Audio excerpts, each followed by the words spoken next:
Bom dia a todos, caros irmãos e irmãs espíritas e não espíritas. É com muita alegria que estamos mais um domingo, o quarto domingo do ano, para estudarmos um pouco mais dessa doutrina, né? E hoje temos a grata satisfação de estarmos aqui com a nossa presidente da Associação Jurídico Espírita do Rio Grande do Sul, que é a Leia Duarte, ela que é bacharel em Direito, analista jurídica, aposentada, foi diretora adjunta de políticas penais com 40 anos de experiência no sistema prisional no movimento espírita, né? E ela que tem essa larga experiência irá compartilhar na manhã de hoje conosco. Né? Leia, seja bem-vinda. Né? Eu, Renan Lira, atual presidente da AGE Pernambuco, estou muito feliz em tê-la aqui conosco. Né? E antes de passar a palavra, vamos levar nossos pensamentos ao alto, né, para orar a Deus e pedir assistência dos bons amigos espirituais para que nos ilumine na manhã de hoje. Pai nosso que estás nos céus, santificado seja o vosso nome, venha a nós o vosso reino, seja feita a vossa vontade, assim na terra como no céu.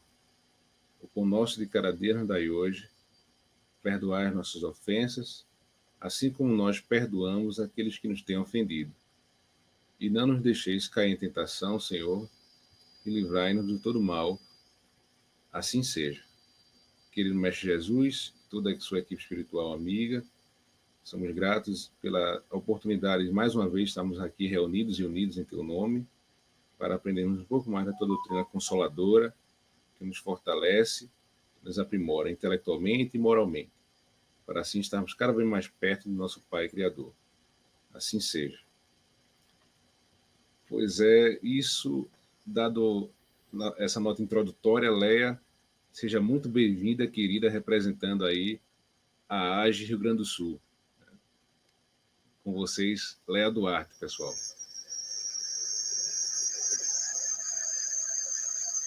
Bom dia a todos. Agradeço muito, com muita alegria, com muita honra, compartilhar com os companheiros dessa temática tão desafiadora, né? Paralelamente, claro, nossas lides da Associação Jurídica Espírita do Rio Grande do Sul, né? E na experiência que tive junto à gestão da Federação Espírita do Rio Grande do Sul, na vice-presidência de Relações Institucionais, nós fomentamos bastante, criamos o projeto Caravaneiros de Jesus nos sistemas penal e socioeducativo, porque entendíamos que, para além, né, das nossas iniciativas, dos nossos centros espíritas e dos nossos trabalhadores voluntários abnegados que adentram esses ambientes, nós precisávamos de um projeto institucional para fomentar, para possibilitar esse trabalho que tão fortalecido, né? Lá no capítulo 11º de O Evangelho segundo o Espiritismo, caridade para com os criminosos. Porque é para com nós mesmos, né? E as nossas faltas. À medida que nós entendemos a fragilidade, a imperfeição do outro, nos ajuda a trabalhar as nossas próprias imperfeições.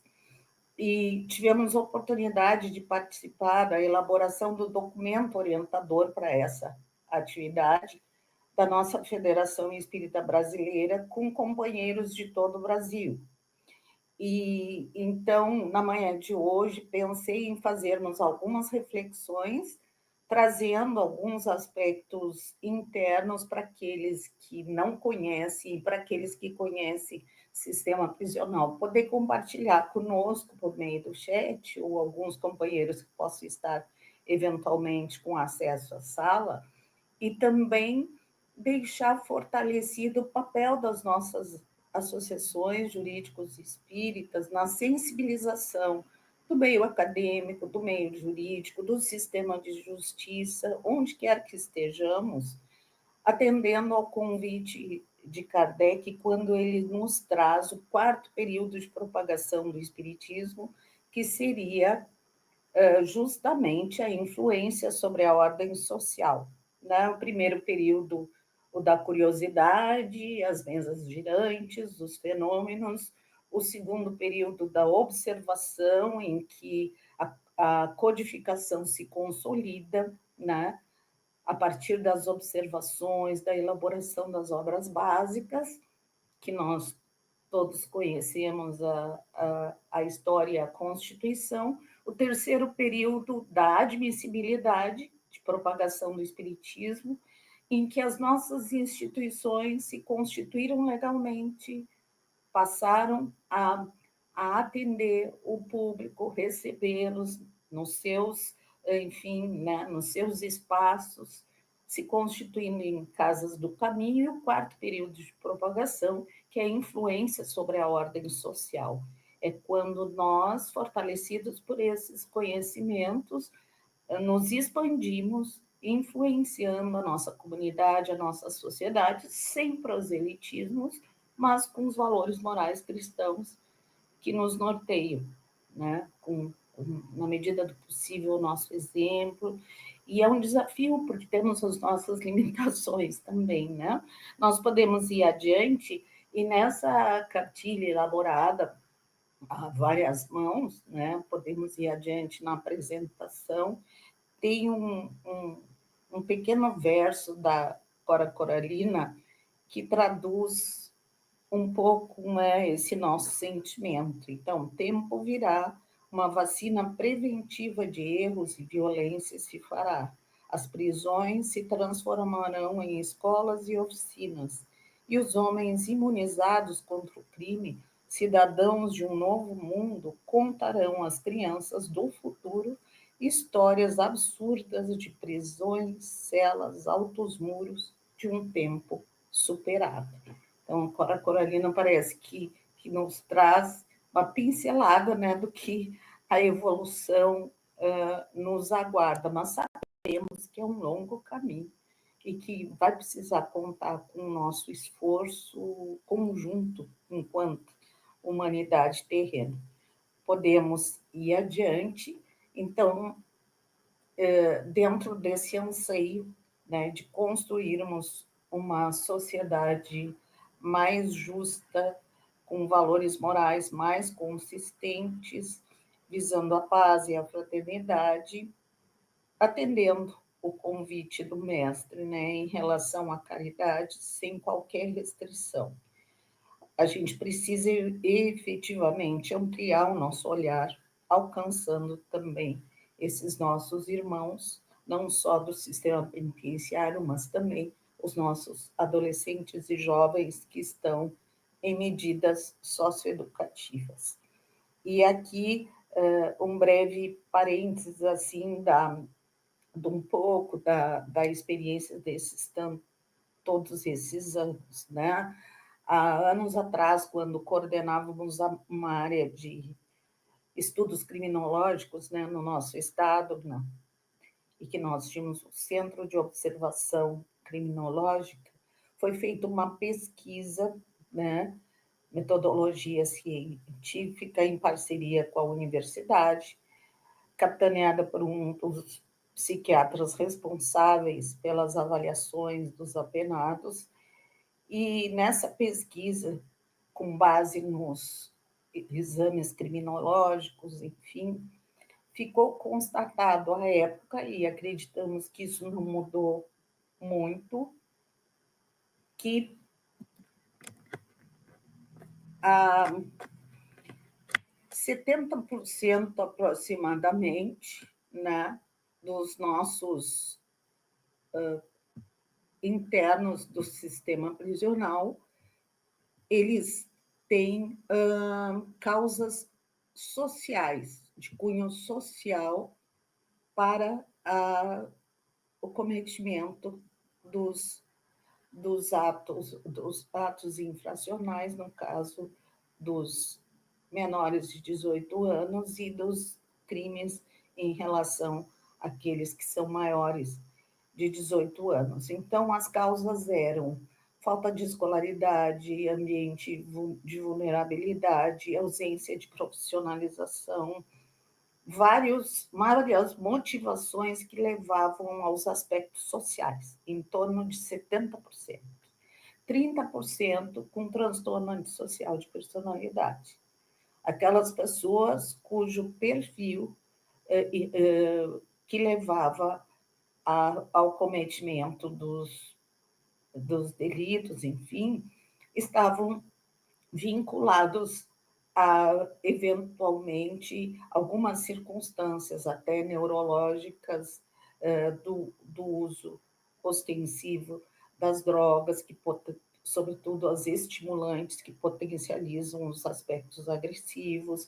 Então, em torno de 30% havia necessidade de um olhar mais profundo e mais criterioso em relação a essas causas para o devido tratamento penal. Então, nós temos, com base, né, nessa avaliação que foi de um segmento, de um Estado, mas que nos diz muito, né? E uma das questões que eu aprendi ao longo desses anos em relação ao sistema prisional e às pessoas que ali estão, e que se coaduna muito com a nossa percepção enquanto espíritas, é que cada pessoa, cada espírito tem a sua trajetória, as suas motivações, os seus impulsos. Normalmente é tratado, né, como massa carcerária.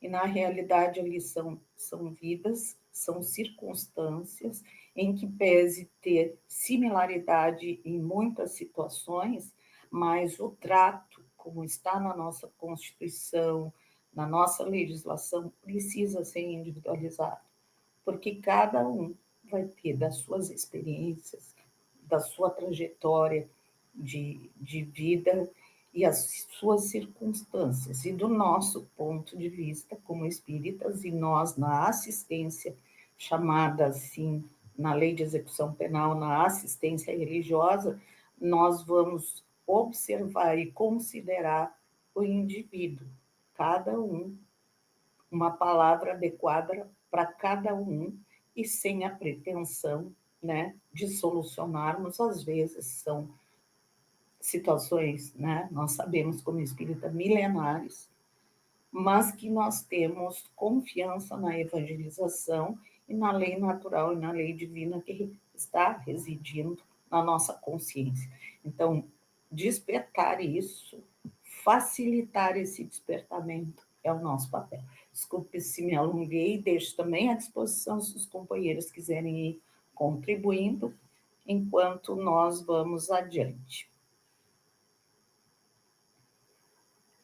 Aqui é um pequeno trecho de uma mensagem psicofônica por Divaldo Pereira Franco, do Dr. Bezerra de Menezes, que foi datada de 13 de novembro de 2010. Sucede, meus filhos, que as regiões de sofrimento profundo estão liberando os seus hóspedes, que ali ficaram em cárcere privado por muitos séculos. E agora, na grande transição, recebem a oportunidade de voltarem-se para o bem ou de optar pela loucura que se tem entregado. Então, nós observamos, parece não, a gente observa que estamos em estertores, né? Algumas condutas desafiadoras que se apresentam, basta que a gente acesse os noticiários e verifica, né, com muita dor, com muita lástima, os acontecimentos que fazem parte, e a gente sabe, como espíritas, deste momento de transformação e caracteriza essas últimas oportunidades desses espíritos, provavelmente, de estar reencarnando aqui e tendo a oportunidade de renovar suas atitudes, mas muitas vezes não vencendo o arrastamento em relação às afinidades inferiores. Então, é com muita dor que a gente acompanha, né, o sofrimento de familiares de vítimas, o desafio em relação aos feminicídios, uma série de questões que nós, como sociedade, seja como servidores que tenham a oportunidade, né, públicos que tenham a oportunidade de trabalhar para arrefecer tudo isso, seja como comunidade, em especial os espíritas, para quem nós dirigimos, né, o nosso convite e sensibilização, para cada vez mais a gente poder estar nesses locais prestando a nossa assistência. Podemos ir adiante. Então, na obra O Céu e o Inferno, né, em que nos é apresentado o Código Penal da Vida Futura, e em especial, penso que nós, das AGES, onde não, eventualmente não tenhamos feito, devemos estudar bastante, né, o Código Penal da Vida Futura. Ali tem um verdadeiro roteiro, né, para as nossas atividades e para as nossas atitudes. E aqui vale um alerta, sim, para todos nós, né? A partir da conclusão ali, né, que o sofrimento é inerente à imperfeição. Toda imperfeição traz contigo o seu próprio castigo, podendo todo homem libertar-se das imperfeições por efeito da vontade. Pode igualmente anular os males consecutivos e assegurar a futura felicidade, a cada um segundo suas obras, no céu como na terra. Tal é a lei da justiça divina. A partir dessa síntese do codificador, podemos então concluir que as situações aflitivas constituem um remédio amargo, que decorrem da lei de causa e efeito, sendo que o encarceramento como pena uma consequência das ações daquele que se põe em desacordo com as leis que regem a vida social naquele determinado momento histórico. E analisando e observando a próxima lâmina, que são duas gravuras, que eu vou pedir para passar adiante, ali está o modelo de cárcere, vamos dizer assim, que eu não gosto dessa palavra, mas de prisão, enfim, de estabelecimento prisional que nós almejamos ter, né? Na figura da esquerda, uma pessoa presa em extremo sofrimento, desnudada propositadamente, porque ao entrar no ambiente do sistema prisional, em muitos momentos, principalmente durante o cumprimento de pena que se torna mais longo, há uma despersonalização, uma massificação e um despojamento da própria identidade e da própria circunstância, porque a pessoa perde aquele eixo de convivência diária, familiar, de trabalho, de eventualmente atividades que tenham. E alguns, né, infelizmente, externamente, com atividades extremamente perigosas, violentas, etc. Mas ao adentrar, ele como que se despersonaliza. E aí tem toda uma necessidade de um resgate educativo, assistencial, e a espiritualidade entra como fator extremamente importante para esse resgate íntimo, para que essa pessoa se entenda como sujeito de direitos, mas também passível dos deveres, da boa convivência em comunidade. Há que se pesar esses dois aspectos, porque, via de regra, na sua educação, muitas vezes faltou essa consistência de valores, esse convite ao bom proceder, as possibilidades de acesso à educação, à saúde, etc. Mas tudo isso, muitas vezes, e é óbvio, a gente vê comunidades extremamente vulneráveis e com pessoas que superaram essas dificuldades e são enfim, né, cidadãos, pessoas de bem, que trabalham, educam seus filhos, vencem as dificuldades de maneira honesta. e outros com uma maior fragilidade moral, emocional, etc., que vão para o arrastamento e trazem assim as circunstâncias mais aflitivas para a sua.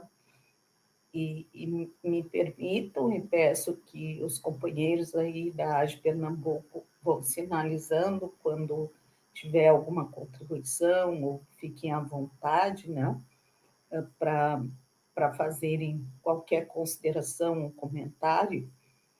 Mas ao longo desses anos eu convivi com muitos exemplos nos dois aspectos, tanto pessoas que venceram esse arrastamento e se tornaram pessoas, enfim, produtivas, constituíram suas famílias, quanto aqueles que sucumbiram em relação a essa circunstância. E eu lembro de uma vez, né, que eu reputo que a minha grande escola, assim, no trato com essa população foi nos anos que eu estive à frente do setor jurídico do então Presídio Central de Porto Alegre, que é hoje cadeia pública, que está em reforma, felizmente, que depois do Carandiru foi apontada, né, pelos organismos internacionais como violadora de vários aspectos de direitos humanos. Felizmente, conseguimos, no Estado, esvaziar o Presídio Central, está em reformas, e esse próximo ano deve ser reinaugurado, né, com as novas alas, enfim, e com todas as questões estruturais para dar um bom acolhimento, né, dentro do que a lei prevê.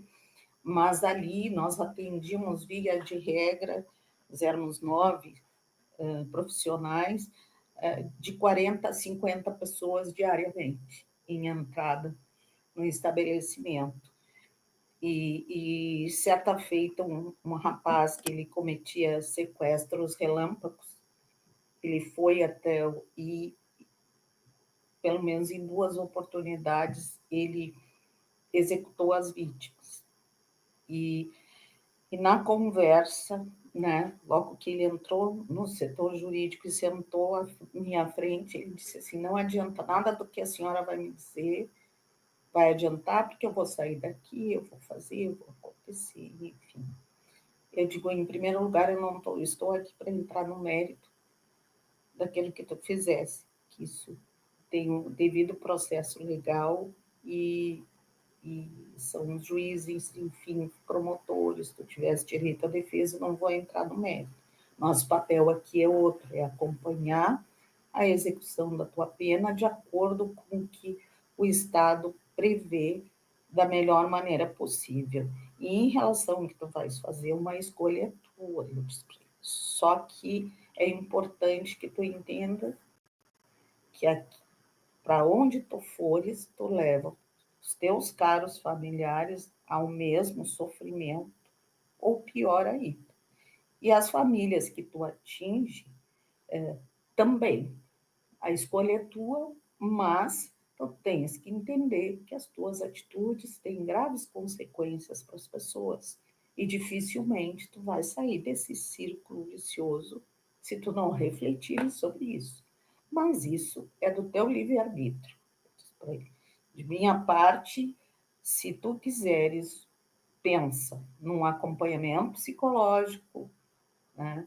E podemos te encaminhar para o serviço social também para ver as necessidades da tua família, enfim, mas isso fica a teu critério. Uma semana depois voltou.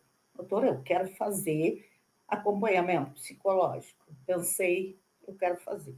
Bom, resumo da ópera, uns 4 anos depois, ele alcançou tempo para progressão de regime, ele já estava numa outra circunstância, e aí me mostrou a foto da família, já estava com possibilidade de emprego para o serviço externo quando fosse para o semiaberto, e resolveu retomar a vida dele de uma outra forma.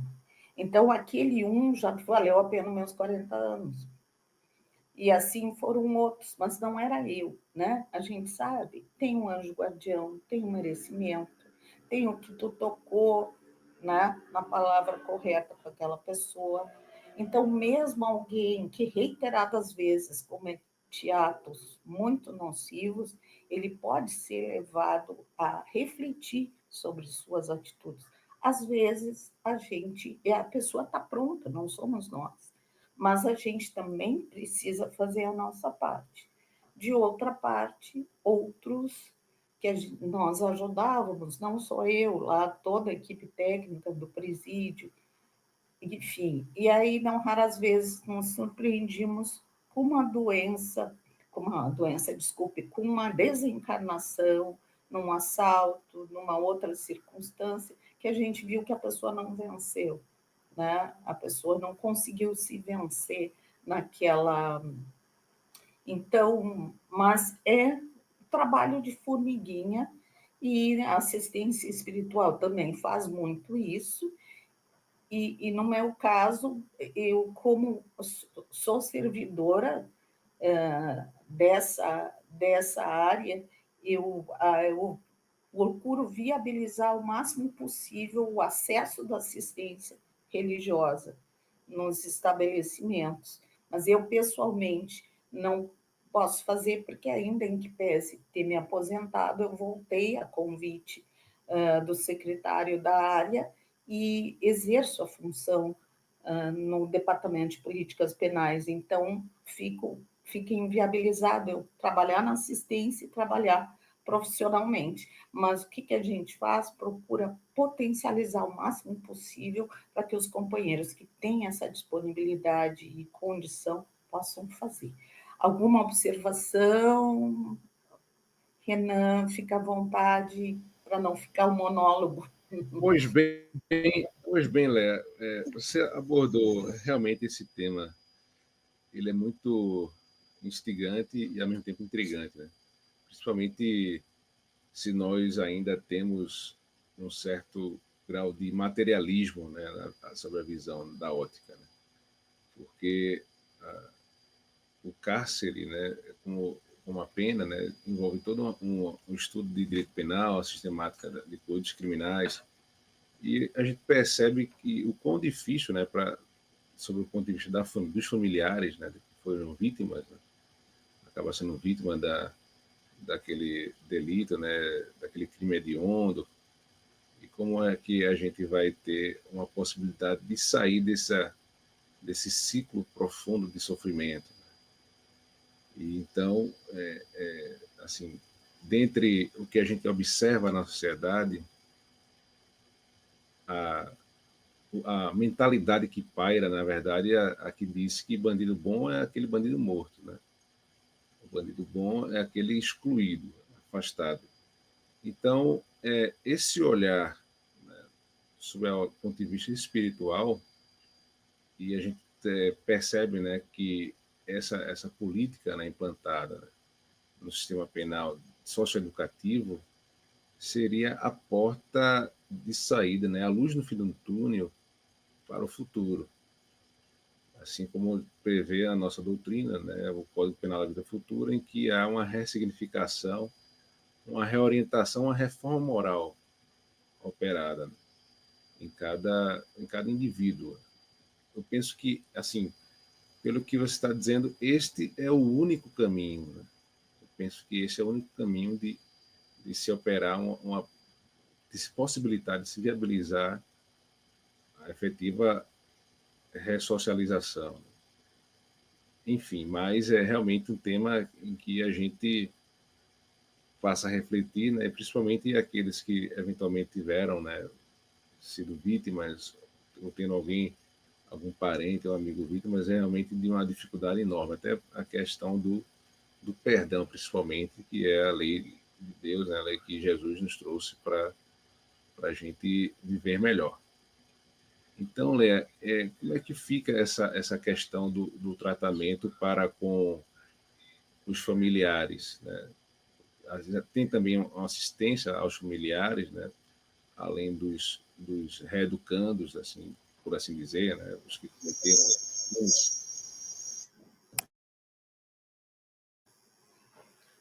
o que se observa é que, normalmente, as famílias, e é compreensível, né, eles buscam outros serviços, outros apoios, né, que não vinculados ao sistema prisional. Até porque aquele ambiente os reporta aos próprios, né, às próprias pessoas que os prejudicaram, que tiraram a vida de um familiar, enfim, né? Então, a gente vê que tem esse distanciamento dos familiares das vítimas.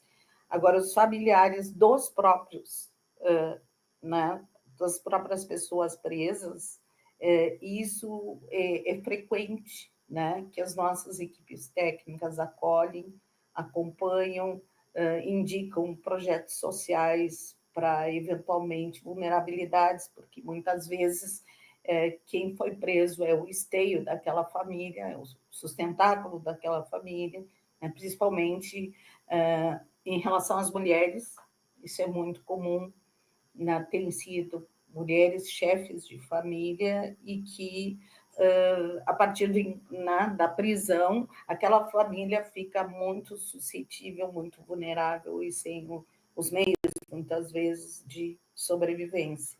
Então, no sistema prisional, o maior, vamos dizer assim, né, aporte que se dá de cuidado é com os familiares das próprias pessoas presas. Mas acreditamos, e aí entra o papel também, não só dos nossos centros espíritas.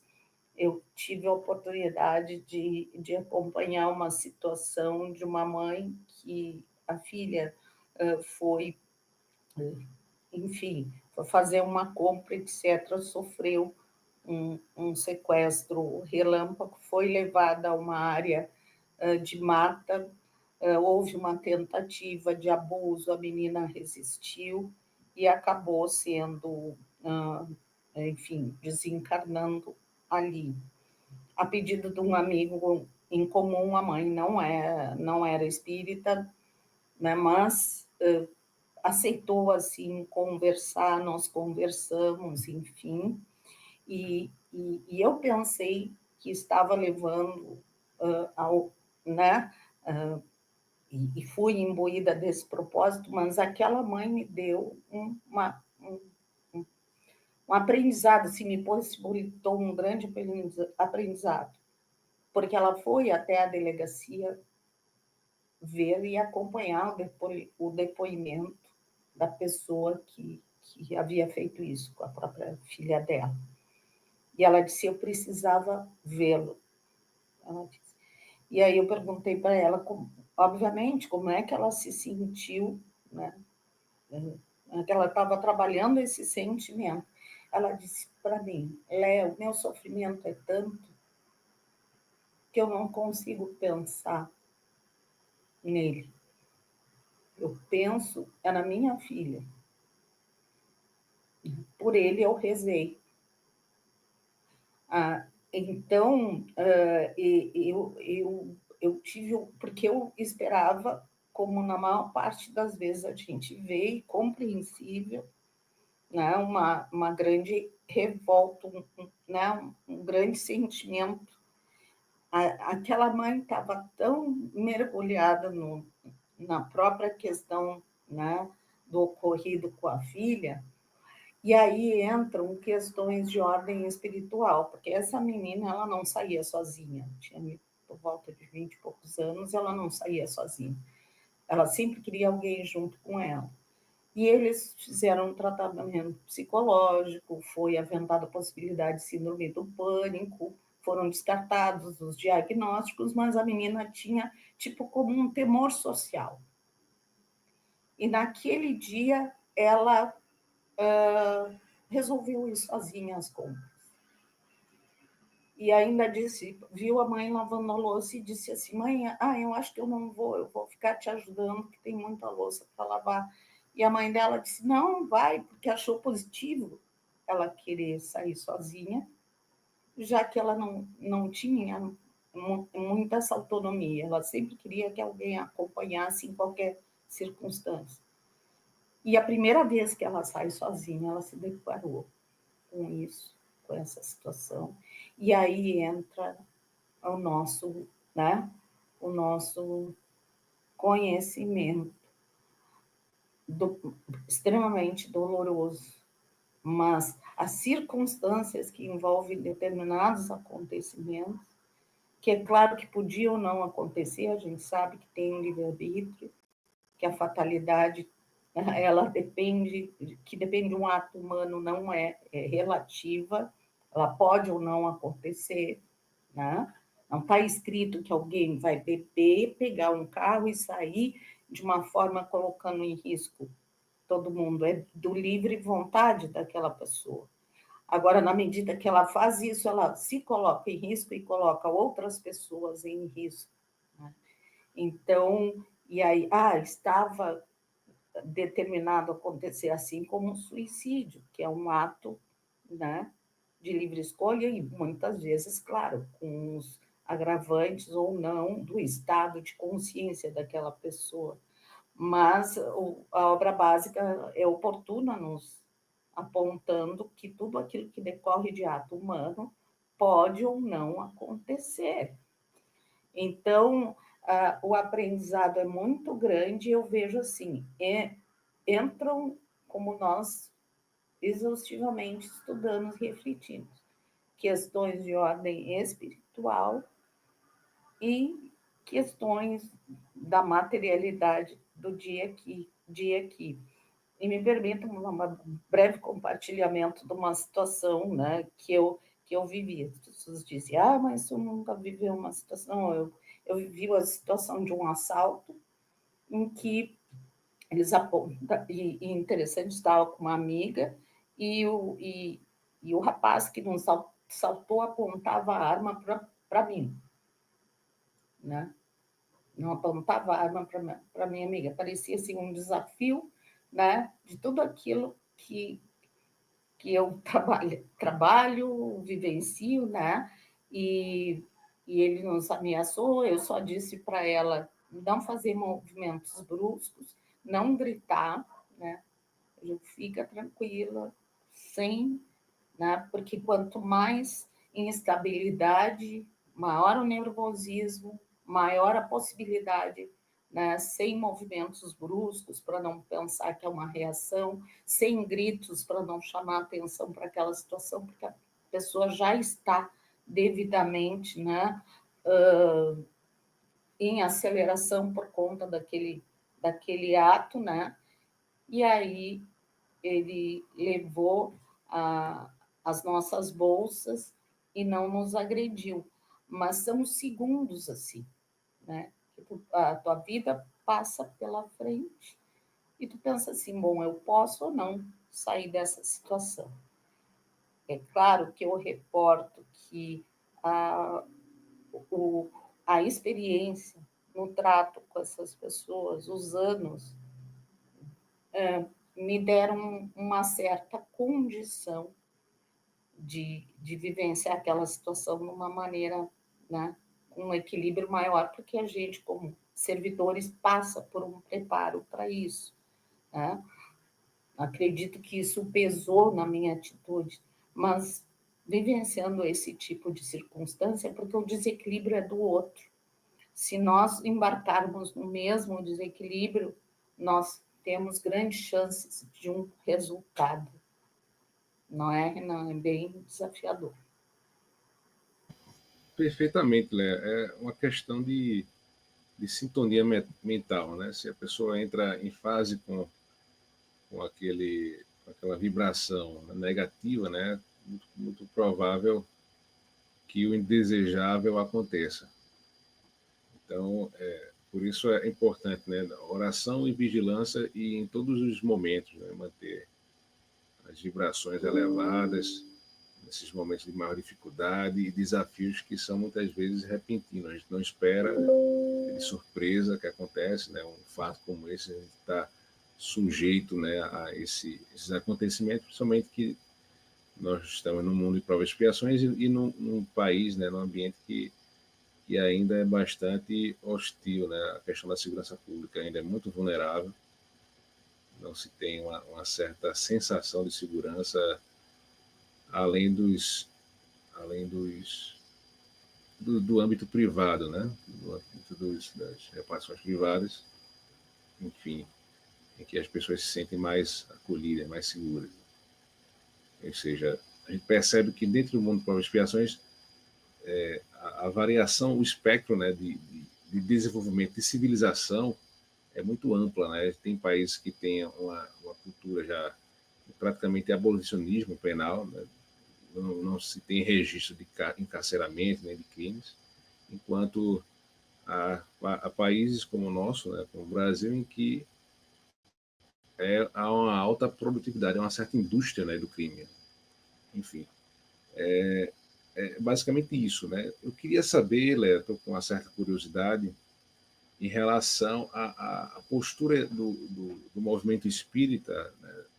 Se existe alguma determinada cartilha, né, ou recomendação, algum método, porque quando a gente trata de um tema como esse, né, estive preso, me visitaste, né, e em relação a essa frase célebre do Cristo, né, porque a gente sabe que o Cristo praticamente não tinha crime, né, não tinha pena a pagar, né, não tinha crime, não tinha nada a pagar. Mesmo assim, ele foi visitado, né, enfim. Mas não é o caso de nós, digamos assim, que cometemos. Por que eu falo nós?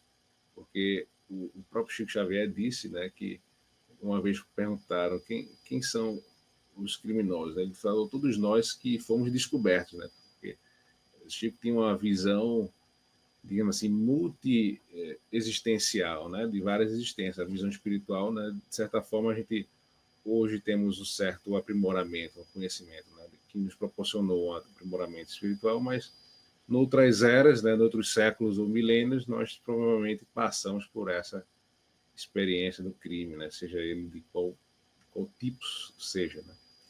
Então, como é que fica essa questão, a metodologia, né, do tratamento, em que alguns os centros espíritas do movimento espírita, né, pode fazer perante o sistema carcerário, né, sistema de visitação? Sei que existem projetos, né, de visitações, de oficinas de reeducação, né, de socialização, como essa imagem que você trouxe para nós, né, do lado direito da sua tela, né? Fala um pouco, Léo, sobre Isso, isso. isso. Eu vou pedir, se possível, para o Roberto ir na antepenúltima lâmina, que tem assim, documento orientador elaborado com a colaboração dos representantes. Depois, se for o caso, a gente comenta alguns aspectos, né, ali legais da assistência religiosa, né? Esse documento, então, que foi elaborado a várias mãos, né, com representações de todas as regiões federativas. Nós, durante um período de mais de um ano, nos reunimos semanalmente para a elaboração desse documento orientador, a pedido né, por provocação no Conselho Federativo Nacional, naquelas reuniões que estão todas as federativas, houve, por assim dizer, um consenso que precisávamos de um documento norteador para essa assistência, né?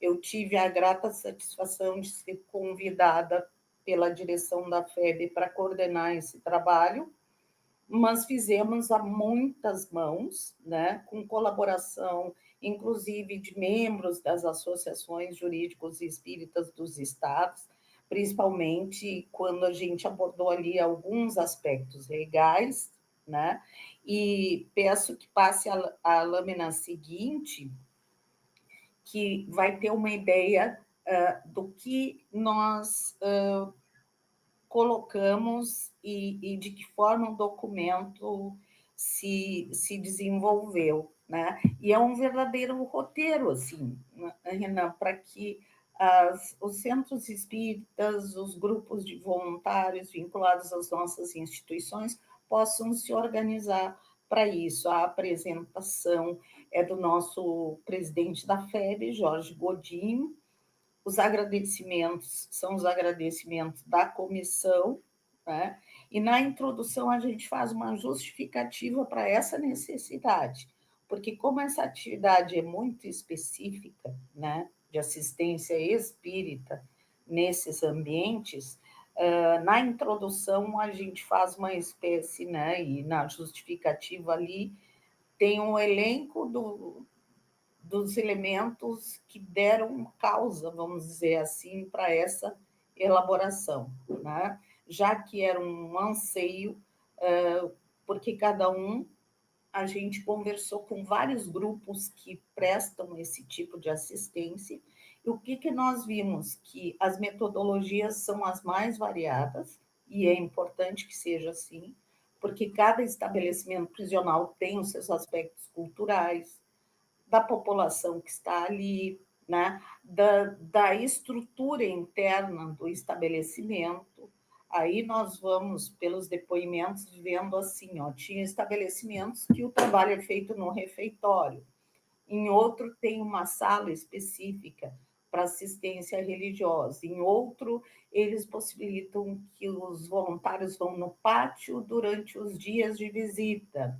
Então, é algo que é difícil assim estabelecer uma metodologia, algo fechado. Não, a gente procurou trazer os elementos que são relevantes, né? A própria questão da evangelização, da possibilidade de diálogo, eventualmente, se houver necessidade de um atendimento fraterno, tentar construir isso como possibilidade da interlocução individual, porque às vezes, e não raras vezes, tem ideação suicida. Então, às vezes, a pessoa está num grau de desequilíbrio tão grande que uma conversa, né, uma conversa fraterna com alguém que está ali, né, prestando uma assistência espiritual, pode ser um divisor de águas para o cometimento de alguma coisa mais grave. Então, aqui nós procuramos todos, e pessoas com larga experiência, Fiorito do Espírito Santo, Silvia de Mato Grosso, e assim por diante, vários companheiros trouxeram as suas contribuições. Então, depois se colocou ali uma breve revisão histórica da prisão, né? Desde as penas corporais até os princípios que norteiam a individualização da pena hoje em dia, a fundamentação sociojurídica, porque quem adentra um estabelecimento dessa natureza precisa conhecer alguns aspectos de legalidade. Porque uma coisa simples que é, vamos dizer assim, no dia a dia normal, ali pode se constituir como uma infração. Como, por exemplo, alguém pedir para levar uma carta para um familiar. Não podemos. Isso tem uma rotina específica com o serviço social da instituição, porque nós não sabemos o teor do que tem naquela carta. E pode ser para um familiar, e pode não ser, mas também não nos cabe aferir. Então, são coisas, detalhes, né? Também circunstâncias efetivas que acontecem, né, de manipulações, e a pessoa de boa vontade que está ali precisa fazer esse filtro, porque o ambiente é diferenciado nesse aspecto, é diferente do nosso assistido, não diferente no nosso acolhimento no coração, mas da dinâmica que se estabelece num estabelecimento dessa natureza, do que quando nós atendemos nas nossas casas espíritas, né? Então, se procurou colocar os elementos primordiais para a segurança de quem vai, né, no trato com esse ambiente, e ali tem exemplos para metodologia, né? Não é que tenha que seguir à risca, né? Cada grupo vai sentir, vai desenvolver a sua proposta de trabalho, né? Mas as dúvidas frequentes ali, né? Como iniciar a atividade? Como é que é a sugestão de como realizar essa atividade? como ela se mantém, a sustentabilidade da proposta, porque também, quando a gente vai e abre um espaço dessa natureza, as pessoas têm uma referência, gera uma expectativa. Aí, se o grupo está enfraquecido ou vulnerável, hoje eu vou, amanhã eu não vou, sabe, não tem um outro companheiro que substitui, isso vulnera a nossa atividade, perde a continuidade, né? Então, a gente coloca alguns alertas ali, né? E depois tem um capítulo só sobre o adolescente e o jovem no sistema socioeducativo, porque ali a gente entendeu que a orientação deveria ser dos evangelizadores de juventude. Esses evangelizadores que têm a metodologia e o conhecimento para desenvolver a atividade sem prejuízo das pessoas de boa vontade que vão ali fazer um evangelho com os jovens, etc. Mas o que a gente notou, e no nosso caso aqui no Rio Grande do Sul deu muito certo, os evangelizadores têm uma linguagem mais próxima aos jovens. Eles têm métodos, oficinas, dinâmicas, que se tornam mais atrativas para eles. Então, usar a metodologia da evangelização de juventude tem grande possibilidade de ter maior êxito. E para vocês terem uma ideia, o grupo de evangelizadores que desenvolveu e que contribuiu com esse capítulo desenvolve um trabalho. Teve um dia que os meninos deixaram de ir no futebol para ir na atividade de evangelização espírita. Isso porque coincidiu os horários e eles acharam que os jovens optariam porque eles adoram o futebol, né? Pois não foram para a atividade. Então, não foi uma imposição, mas isso refletiu o quanto aquilo estava sendo valorizado por eles, né? Depois tem um capítulo ali sobre o servidor do sistema, porque a gente precisa observar as características e, às vezes, o perfil, né, daquele servidor que vai viabilizar o trabalho do grupo. Tem algumas observações, e o modelo APAC, que são as associações de proteção e assistência aos condenados, que em muitos dos nossos estados, acredito que Pernambuco tem a APAC, né? E que é uma parceria com a Associação da Sociedade Civil, em que é delegada a execução da pena, e ali os voluntários fazem a parte, né, de acompanhamento da execução penal num ambiente diferenciado, com disciplina própria e metodologia própria. E no glossário, para concluir essa análise do documento, tem alguns termos jurídicos e específicos dessa lide, porque também tem isso, muitas vezes o voluntário vai para esse ambiente, aí tem algumas nomenclaturas que ele não tem familiaridade. Então, foi ideia do companheiro do Espírito Santo nós colocarmos, né, um glossário com os termos mais comuns e jurídicos para que a pessoa tenha essa. Então, é isso, Renan, o propósito desse documento é justamente esse que tu nos trouxeste. Muito bom, Léa. Eu estou lembrando aqui que faz 5 meses da palestra do promotor de justiça Gilmar Bortolotto, aí do Rio Grande do Sul. Ele falou sobre o que é justiça, e se vocês forem pesquisar aqui no YouTube da AGPE, né, de Gilmar Bortolotto, o que é justiça foi o tema da palestra dele, e ele falou justamente desse modelo APAC aí, o quão impressionante é e a eficácia que ele proporciona nesse processo todo de ressocialização desses reeducandos, né? Não é mais nem chamado como detentos, né? Na verdade, são já reeducandos. Né? E tem uma frase que marcou muito, né? Esse projeto, né? Que inclusive foi dita por um dos reeducandos, que diz que se eles vão querer fugir, né, já uma vez está submetido ao processo, eis que um deles falou na época, né?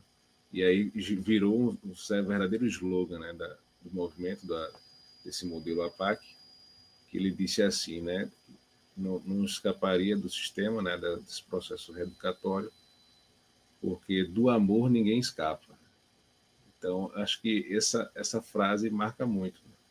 Realmente, de toda forma, estamos imersos, né, no amor de Deus, né, que o próprio Cristo nos trouxe, né, essas lições, e desse amor ninguém escapará. Né? Como o próprio Mestre disse, que das minhas ovelhas nenhuma delas escapará. Né? Enfim, é isso, Léa, eu acho formidável, né, essa, essa temática, né, porque muito difícil de ser tratada, né, de ser executada, né, exige um desafio. Você falou muito bem aí a questão da, do problema que envolve nós, né, do que fazemos do movimento espírita, que é a questão da aderência à atividade. Né? Então, essa aqui é um dos maiores desafios, né? Necessita ter essa rotatividade, né? Esse comprometimento e essa periodicidade, né? Essa frequência desses trabalhos ressocializadores. Então, eu queria que você, não sei se alguém falou alguma coisa no chat aqui, o pessoal praticamente deu bom dia, né? Está acompanhando aqui. E devido à proximidade do horário, né? Já chegando aqui a quase 10 horas, Léo, se for o caso, você dá as suas considerações, né? Que consideram relevantes, né? Suas considerações finais. Certo. Eu só vou concluir trazendo rapidamente a diferença da PAC para o sistema comum. Né? Perfeito. A PAC é para aqueles que estão dispostos a realizar o seu controle interno. Esse é o pessoal da cartilha, que abraça o movimento espírita e oferece o documento. Eu trouxe essa lâmina para vocês identificarem, né? Esse é o grupo, o núcleo de trabalho que trabalhou exaustivamente nesse documento.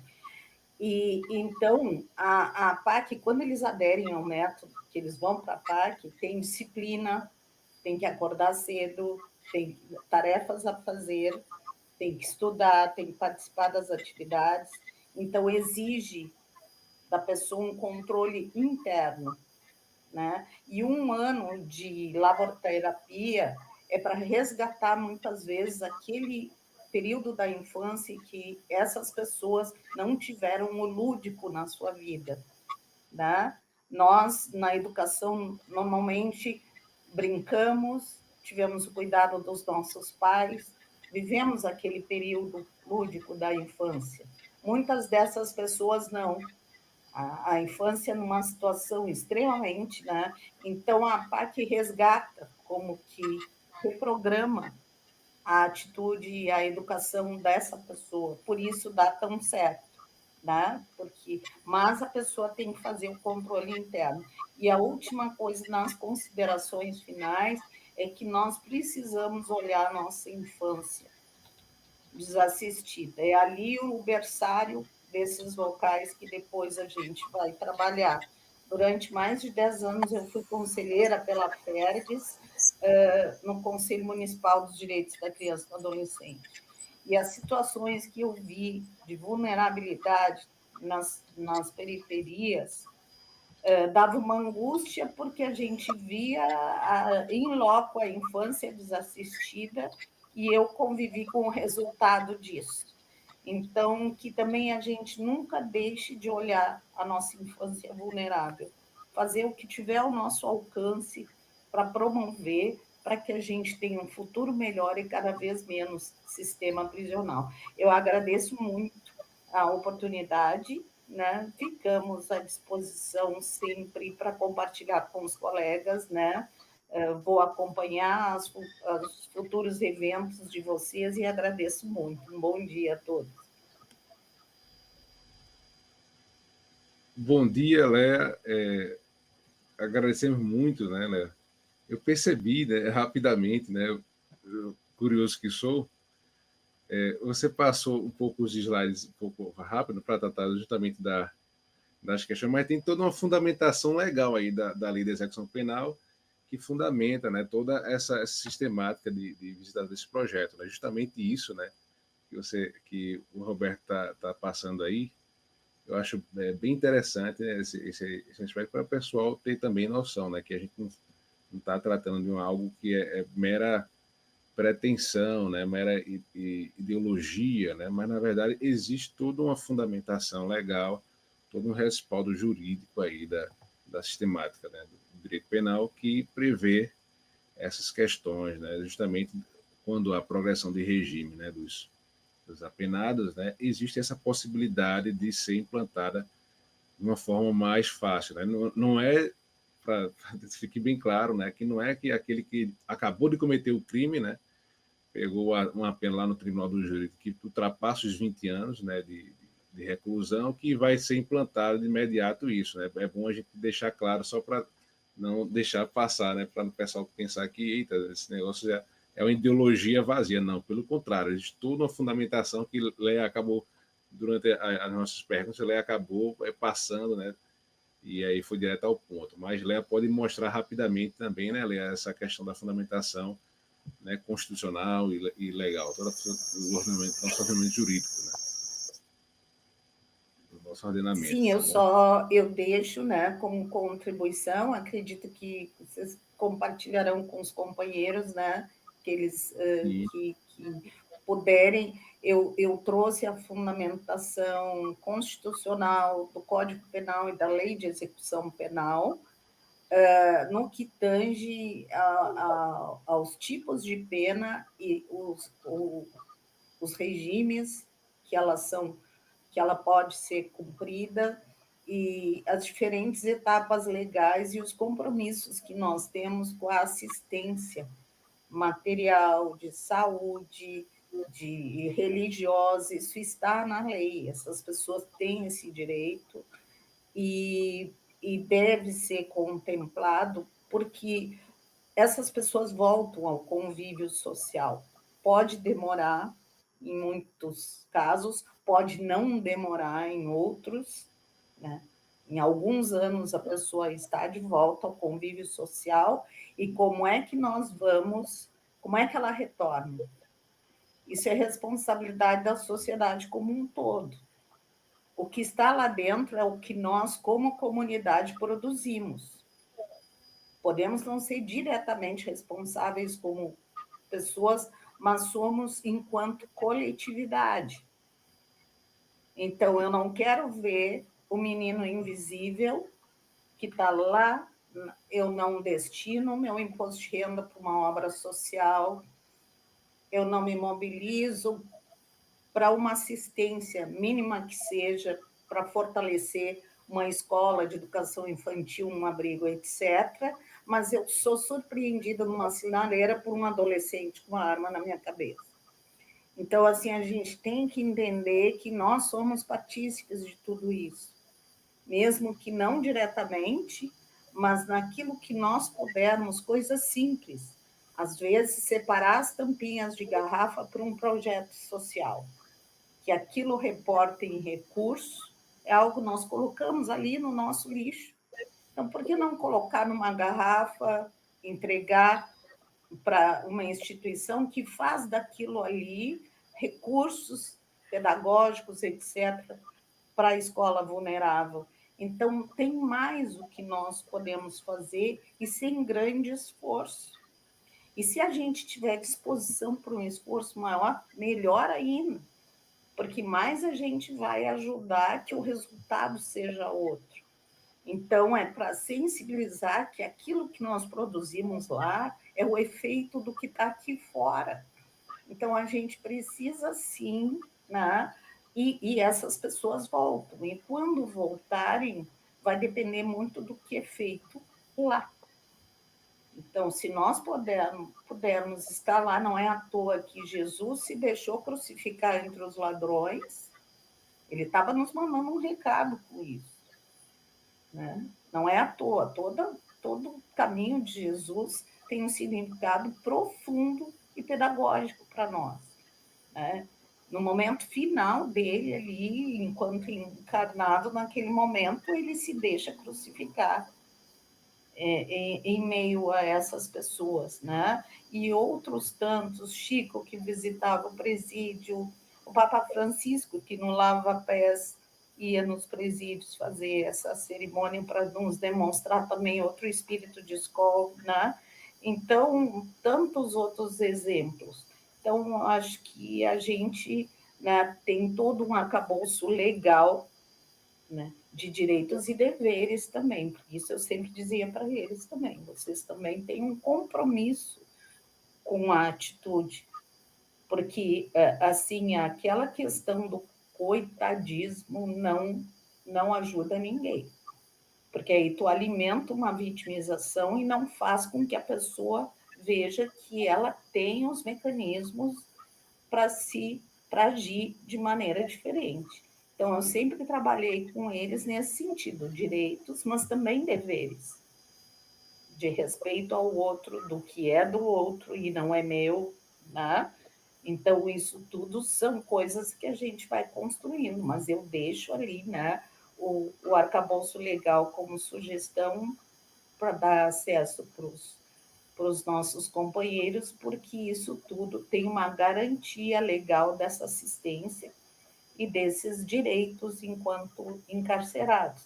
E não é para, vamos dizer assim, muita gente diz, mas por que beneficiá-los? O sentimento de vingança não é construtivo.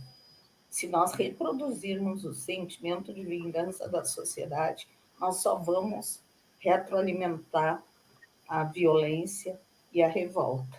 A gente precisa, né, minimamente honrar, porque a gente se coloca, né, como espíritas, como cristãos, a gente vai ter que resgatar em nós esses valores, né, de compreensão e fazer o nosso melhor. Eu acho que era isso.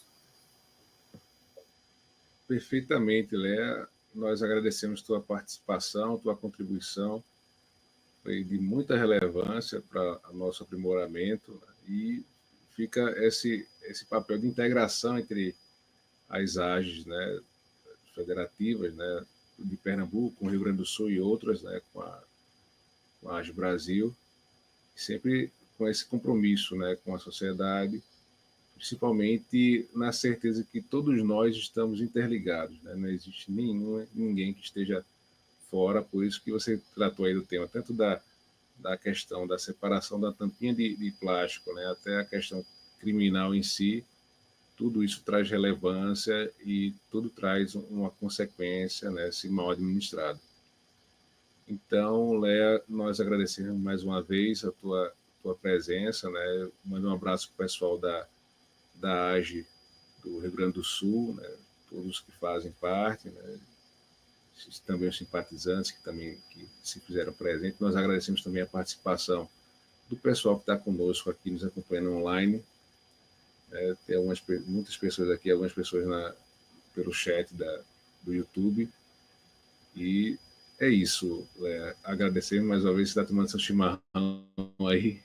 Eu estou aqui com um chazinho Sim, aqui o também na mesa. gaúcho é movido a chimarrão, vocês não reparam.